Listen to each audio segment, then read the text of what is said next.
Now, after the case taking is done and the symptoms are analyzed and kept in this order, the most important thing which we all homeopaths are worried about is the approach in the case.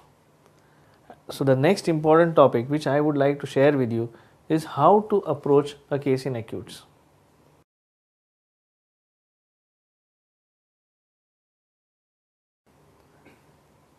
And the most important thing that we all should know is that we do not have one fixed approach, not only in acutes but in all cases. So, it is very important to unlearn few things as we start practicing homeopathy. Unlearning is very important because when you are unlearning, you are removing prejudices in your mind and you see the reality in the rightest perspective possible. In an acute case, the patient comes to us and has a very short time to express or maybe does not express at all. And if you start judging a patient on what you have read before or what you have heard in seminars before, then the case taking or even the analysis does not serve the purpose. Now, what I mean by different approaches. First of all, do not pull the patient to the approach where you are comfortable in. Try and understand what the person is comfortable in first. What is the patient talking to you? Is the patient talking to you complete facts? Is the patient talking to you his feelings in the problem? Is the patient telling you his delusions in the problem? Or is he only complaining of one simple fact, itching? Or some sensation is coming up there? Or the patient is not speaking at all? The thing that the patient tells you which is most predominant is the approach you choose.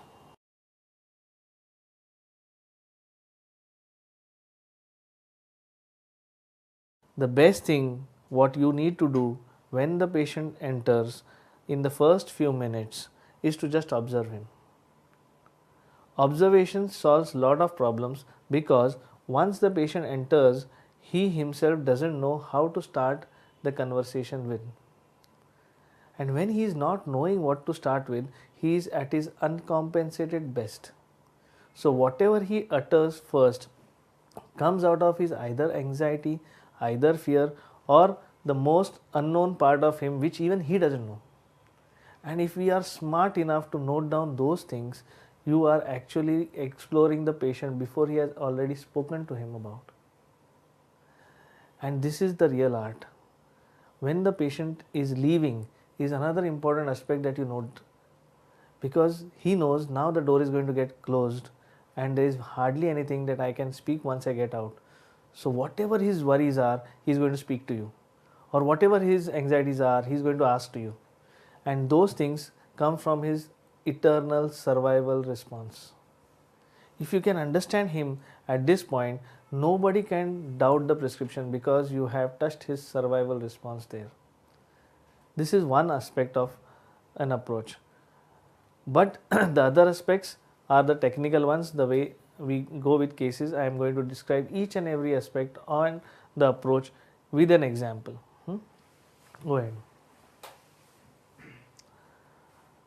For the purpose of understanding today's lecture, I have developed these approaches and tried to describe each case based on the approach. But the patient doesn't come with the approach labeled on his head. So we understand this thing so that we understand how to approach in these cases. Now, the approach can be individualistic depending on the case. We choose what approach which the patient is speaking, or the approach can be decided by us if the patient is not speaking. So there are few approaches which I will name them right now, and then we will see each case on different approaches.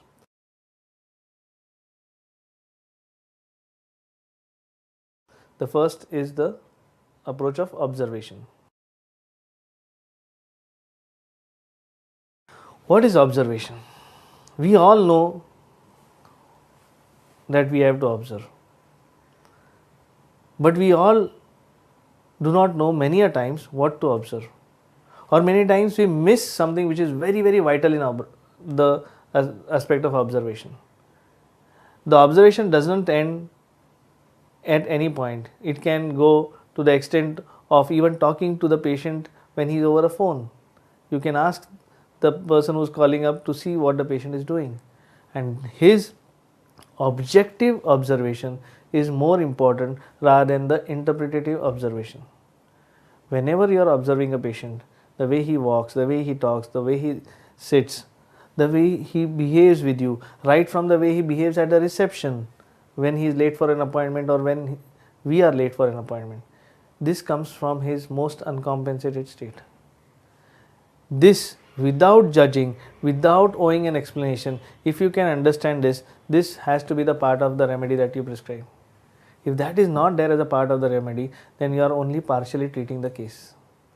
And in acute condition, the patient is at his best when he is into a state, because there he does not require to make an attempt to camouflage himself. He is already in pain, so he will do everything which is required for you to see.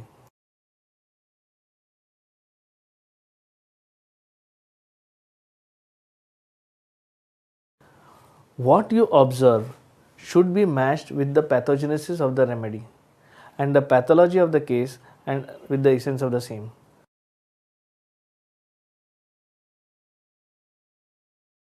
For example, if you are seeing a case of arsenic and you know arsenic is anxious and restless, if anxiety and restlessness is not a part of arsenic, then it is not arsenic. Now, what is arsenic anxiety?